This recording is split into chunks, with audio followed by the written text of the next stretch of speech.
जय श्री श्याम, हारे के सहारे की जय हो, शीश के दाने की जय हो, लगातार की जय हो।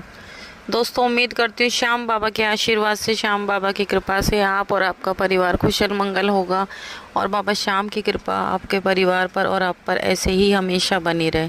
बाबा श्याम हमेशा अपने भक्तों का ऐसे ही कल्याण करते रहें।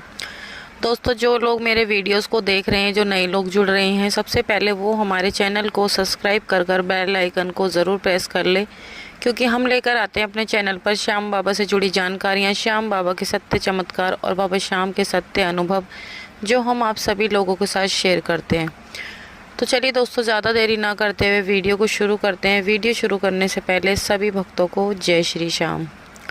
दोस्तों, सबसे पहले आज जो मैं सत्य चमत्कार की घटना आप लोगों के साथ शेयर करने जा रही हूँ। आज की जो चमत्कार की घटना अगर आप सुनोगे तो आपको अपने कानों पर यकीन नहीं होगा, बिल्कुल भी। आप हैरान हो जाओगे कि श्याम बाबा सच में ऐसे चमत्कार करते हैं।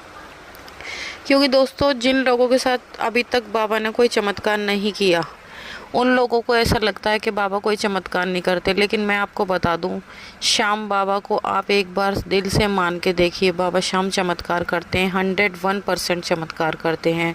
और जब बाबा आपकी ज़िंदगी में कृपा करने पर आएंगे, चमत्कार करने पर आएंगे, तो आप खुद चमत्कार गिनते गिनते थक जाओगे। बाबा आपकी लाइफ में ऐसे ऐसे चमत्कार करेंगे। तो चलिए शुरू करते हैं आज की सत्य कहानी।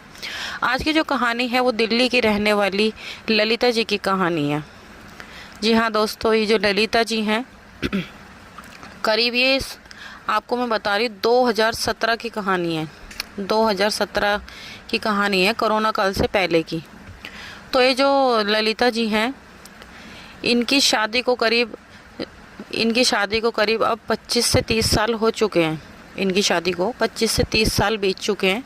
ललिता जी बताती हैं कि इनकी शादी के बाद इनको पहली बेटी हुई, तो घर में सब कुछ ठीक ठाक था, नॉर्मल था। उसके बाद इनको फिर से दूसरी बेटी हुई। इनकी जो पहली बेटी हुई थी वो ठीक ठाक थी। जो दूसरी बेटी हुई, फिर इनके घर में माहौल थोड़ा खुश मिजाज नहीं था। सबको मतलब सबके चेहरे का रंग फीका पड़ गया था। और इनकी जो दूसरी लड़की हुई थी वो ख़त्म हो चुकी थी। फिर इनको फिर से एक और लड़की हुई, वो भी ख़त्म हो गई। फिर इनको दोबारा लड़की हुई, वो भी ख़त्म हो गई। ऐसे करते करते दोस्तों इनको 10 लड़की पैदा हुई। जी हाँ दोस्तों, इनको 10 लड़कियां हुई। और इनके जो घर वाले हैं वो इनको ताना मारने लगे कि तेरे को तो बस लड़कियां ही लड़कियां हो रही हैं, तू तो कभी बेटे को जन्म दे ही नहीं सकती, तू तो बस लड़कियां ही पैदा करेगी। उनकी सासू माँ कहती थी तो मेरे बेटे पे बोझ बढ़ा रही है, मेरे बेटे को बोझ के तले दबा रही है। ना जाने कितनी तरह तरह की बातें इनको सुनने को मिलती थी। और इनकी 10 बेटियों के बाद इनकी 4 बेटी ख़त्म हो चुकी, 6 बेटियाँ इनकी ख़त्म हो चुकी थी। 6 में से 4 बेटी इनकी जिंदा हैं। ये बताती हैं कि ये श्याम बाबा को पहले जानती नहीं थी। जब इनकी 6 बेटियां ख़त्म हो गई और 4 बेटियां बची थी, उसके बाद किसी ने इनको श्याम बाबा के बारे में बताया। उन्होंने इनसे कहा कि तुम बिल्कुल चिंता मत करो, तुम एक बार श्याम बाबा के दर्शन करके आओ, श्याम बाबा की कृपा से सब कुछ अच्छा होगा और तुम्हें बेटा भी होगा। उन्होंने कहा ठीक है। उन्होंने बात मानकर वो खाटू श्याम दरबार चली गई। खाटू श्याम बाबा के दरबार गई, दर्शन करके आई, पर उसके बाद भी उनको कोई बेटा नहीं हुआ। उन्हें करीब श्याम बाबा से जुड़े हुए 3 से 4 साल बीत चुके थे, पर उनके जब भी कोई बेटा नहीं हुआ था। वो बहुत ज़्यादा परेशान थी, वो बहुत रोती थी। श्याम बाबा से कहती थी, बाबा मेरी इतनी परीक्षा मत लो, मैं बहुत परेशान हूँ, मैं पहले से ही बाबा हारी पड़ी हूँ, मैं टूटी पड़ी हूँ। बाबा मेरे को प्लीज़ बाबा मेरी परीक्षा मत लो, मुझे एक बेटा दे दो, मेरी बेटियों को एक भाई दे दो बाबा। इस तरह से वो श्याम बाबा से प्रार्थना कर रही थी।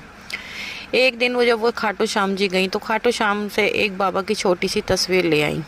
रोज़ वो नियम से श्याम बाबा की पूजा अर्चना करती, आरती करती, बाबा को भोग लगाती और बहुत ही सच्चे दिल से बाबा की सेवा करती।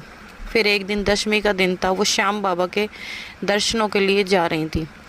जब वो बाबा श्याम के दर्शनों के लिए जा रही थी तो वो कहती हैं कि मैं बस का वेट कर रही थी, तो वहीं पर एक बहुत बड़ा ट्रक आ रहा था ईंटों से लदा हुआ, जिसमें करीब 3 से 4 हज़ार ईंट होंगी। जब वो वहाँ पर बस का इंतज़ार कर रही थी, वो ईंटों का ट्रक का पता नहीं कैसे बैलेंस बिगड़ा, एकदम से वो ईंटों का ट्रक पलट गया और ललिता जी उस ट्रक के नीचे पूरी तरह दब गई थी। उस टाइम वो अपनी बेटी के साथ जा रही थी और वो पूरी तरह सारी ईंटें उनके ऊपर गिर चुकी। ललिता जी दिखाई भी नहीं दे रही थी। जल्दी से पब्लिक इकट्ठी हुई, जल्दी जल्दी सब ने ईंटें उठाई, सारी ईंटें हटाई और ललिता जी को निकाला। जब ललिता जी को उठाया तो उनकी बेटी ने उनके कपड़े वपड़े झाड़े। उनकी बेटी ने कहा, मम्मी आप ठीक तो हो? ललिता जी ने कहा कि हाँ बेटा मैं ठीक हूँ। उसने कहा कि मैं पापा को बुला दूँ? तो ललिता जी ने कहा, नहीं तुम पापा को मत बुलाओ, नहीं तो वो मुझे जाने नहीं देंगे। क्योंकि जब ललिता जी श्याम बाबा के दरबार जाती थी, जब भी उनको कोई बेटा नहीं हो रहा था तो उनके पति भी उनसे कहने लगे कि कोई ज़रूरत नहीं है कहीं जाने की, कोई भगवान नहीं होता। तो इस तरह से उन्होंने अपने पति को नहीं बुलाया था। वो अपने पति को बिना बताए ही बाबा के दर्शनों के लिए जा रही थी अपनी बेटी के साथ। उन्हें लगा कि मैं रास्ते में पहुंचकर उनको फ़ोन कर दूंगी, फिर वो मेरे को वापस भी नहीं बुला पाएंगी। इस तरह से वो घर से इसलिए निकल गई थी, ये सोचकर वो निकली थी। ललिता जी बताती हैं कि जब वो उनकी बेटी ने उन्हें देखा तो उनके कपड़े वपड़े झाड़े, तो उन्होंने जैसे ही उनके बाल झाड़े तो उनके सिर से खून बहने लगा। ललिता की बेटी कहने लगी कि मम्मी ये तो आपके सिर में चोट लगी, खून बह रहा है। जब ही वो बेहोश हो गई तुरंत। फिर उनकी बेटी ने फ़ोन करके अपने पापा को बुलाया। ललिता के हस्बैंड तुरंत उन्हें हॉस्पिटल लेकर गए और उनके सिर में पूरे 13 टाँके आए। ललिता जी के हस्बैंड बहुत गुस्सा हुए। उन्होंने कहा कि तुमने मुझे क्यों नहीं बताया। जब भी ललिता जी कहने लगी, मुझे श्याम बाबा के दर्शन करने जाना है, मेरे को बाबा से मिलने से आप मत रोकिए। बाबा की कृपा से वो बताती हैं कि श्याम बाबा की उनके पास फ़ोटो भी थी जो वो लेकर आई थी।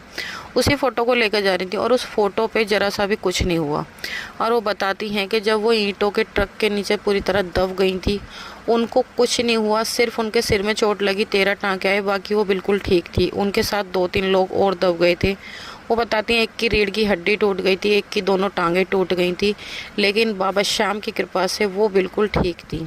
फिर वो बाबा श्याम के दर्शनों के लिए फाल्गुन के मेले में निशान उठाकर गई, रिंगत से पैदल बाबा के दर्शनों के लिए बाबा से रो रो कर प्रार्थना करी और फिर श्याम बाबा की कृपा से उनको एक बेटा हुआ।